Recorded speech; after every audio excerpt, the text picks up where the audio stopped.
Where exactly do you want your life to be in the next 6 months? I am 100% responsible for the situation or circumstances in my life. The easiest person to change is yourself. Be willing to become the problem. Find a trusted friend. Find a community to keep you accountable. Once you make a significant change in one key area of your life, it will become a ripple effect into the other areas of your life. So the underlying premise for personal power and real change is this: I created it, therefore I can change it. What do you do if you're tired of your life right now and you want to turn things around? Maybe in the past you have tried to change, but whatever change you've done did not stick. You take a look at your finances, your health, your career, and you feel like you're struggling. Well, this is what you can do in order to turn your life completely around in the next 6 months. My name is Lorraine. Welcome to this episode. If you haven't done so already, remember to subscribe and like this video. 8 years ago, I had so much resentment towards my life and towards my peers. I felt like life and everything else was to blame for how I felt. I thought my job was the reason why I wasn't making the progress I wanted to make, and also for the stress that I had. I felt powerless. However, I had a 1-hour commute to work and back. And during that commute, I always used to listen to a podcast, and the more I listened to those podcasts, my mindset began to change. And as my mindset changed, I started learning a new way of viewing life. I started to learn a new way of thinking, and as a result, my life also started to transform. Number 1 is start with taking 100% responsibility for your life.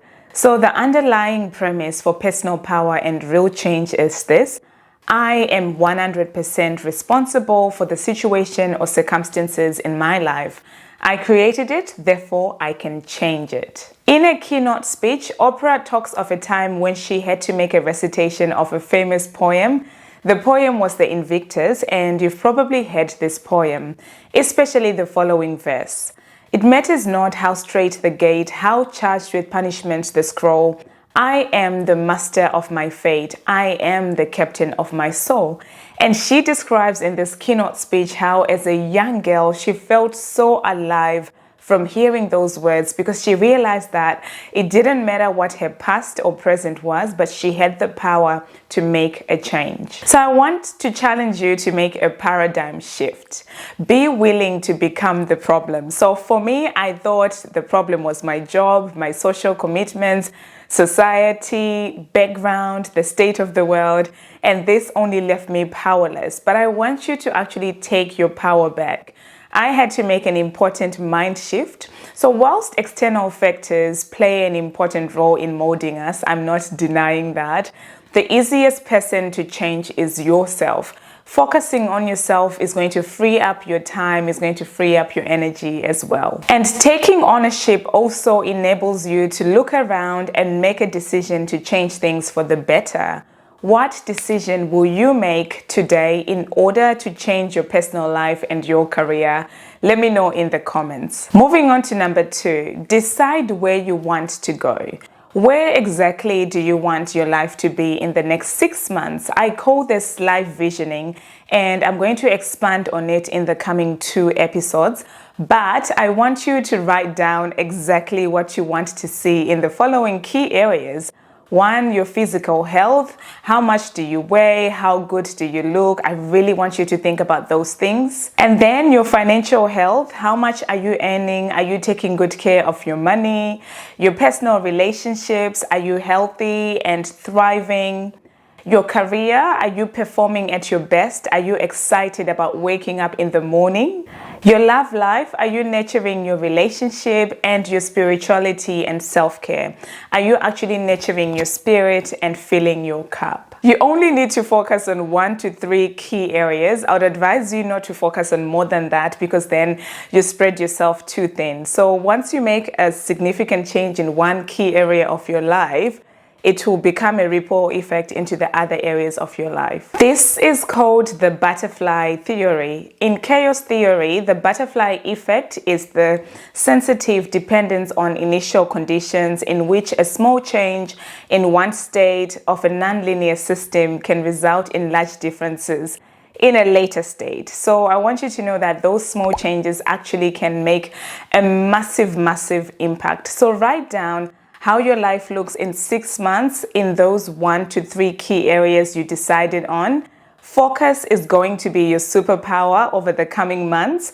Keep the picture of the outcome you want in your pocket. I usually carry a small notepad, like a note card with me, with my main dream or vision that I'm working on at the moment. And I want you to do that.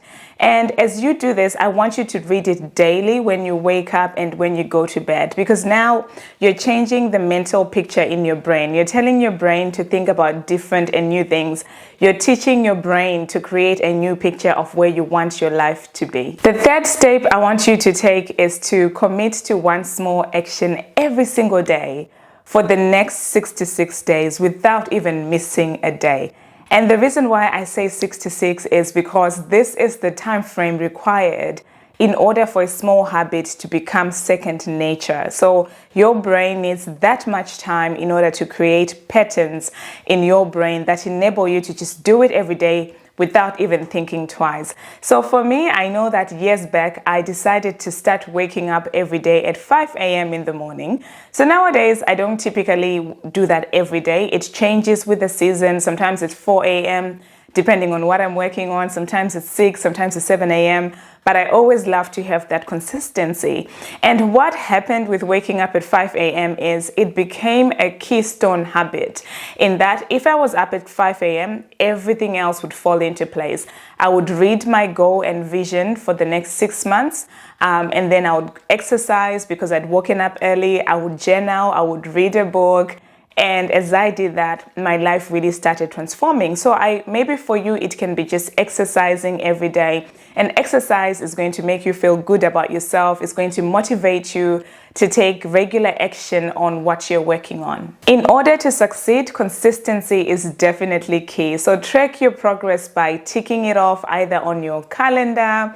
You can use a journal or you can use a planner. Whatever it is that you use, make sure you're tracking it every single day. 4, community is key. Find a trusted friend. Find a community to keep you accountable. Some people will even announce what they want to work on publicly on social media, because then it creates a layer of accountability, because you know that people are going to ask you whether or not you've been working on your goal. So it just gives you that added pressure. As for me, I don't tend to announce my goals on social media. I'm very private like that. I feel like if I share my important goals with people, they just lose their power. I know it sounds silly, right? But that's just me. So that if you are a person who is motivated by the pressure of announcing what you're working on in public, definitely do that. But whatever you do, I want you to build a community around you, because this community is going to cheer you on, is going to encourage you. So I know for me, my community is my sisters, my mom, my good friends. They're my community and they cheer me on and keep me going when I want to quit. Lastly, measure your milestones. What doesn't get measured is not going to motivate you. So I tend to do this on Sundays. So just schedule some time every Sunday where you sit down to measure your milestones, look back at the progress that you've been tracking, and actually look at how far you've come. Even if it's only been 7 days or 14 days, I want you to be able to see how much your life is changing bit by bit by bit, because if you measure it, then you can make a plan for the next week and keep going. At this point, if you haven't done so, remember to subscribe. And also, can I ask a favor? Please like this video, because when you like this video, it gets shown to more people. More amazing women like you will get to see this video if you like it. So remember to like this video. And if you're looking to up-level your career, be sure to register for my free workshop on how to get promoted quicker and get the free A to Z playbook on how to prepare for the conversation with your manager. So definitely register. Link is in the description below and also in the comment section. There you have it. Those are the 5 steps to take in order to transform your life in 6 months. I've got a question. What one step, just one, what one step will you take today in order to start changing your life? Let me know in the comments below. Thank you so much for watching. I'll see you on the next episode.